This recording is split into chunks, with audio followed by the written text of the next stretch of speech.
Crafty Mulligan.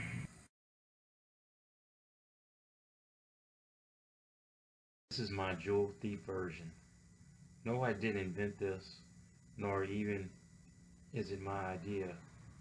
From the Internet Archives, it was designed in using a plastic PVC pipe. This version uses a scrap piece of 3-inch PVC plumbing pipe wiring.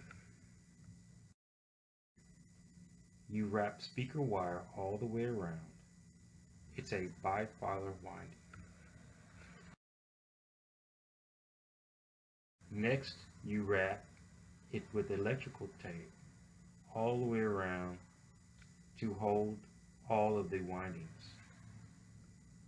The LEDs used to be 10 diode LEDs, floodlights from a solar, but after a while some of the LEDs wasn't connecting right to the board. Connections were broke. 3 LEDs I left on the board, and it works really well with this type of circuit, and it puts out enough light. Like it is now, I put Gorilla Glue on top of it to hold the LEDs in position, and so this form will hold with a lot of handling. At first I used mainly hot glue, but it seems to fail with rough handling, drops, etc. I used a top from a stevia plastic container, stevia substitute sugar. The top fills nicely inside the donut form.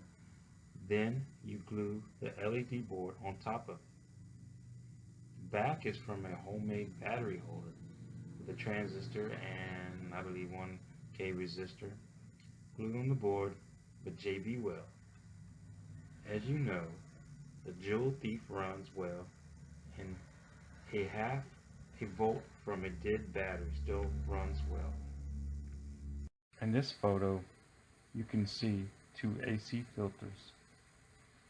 In some of those YouTube videos, you'll see people using those for Joule Thief. Called an intermode AC filter or something like that. It'd probably be easy using those filters instead of buying some speaker wire. But for me, I'd rather use the speaker wire. Seem like they work better. I also experiment different diameter PVC pipe. I use 4-inch, 1.5 inch, but I think 3 inches is a lot better than those.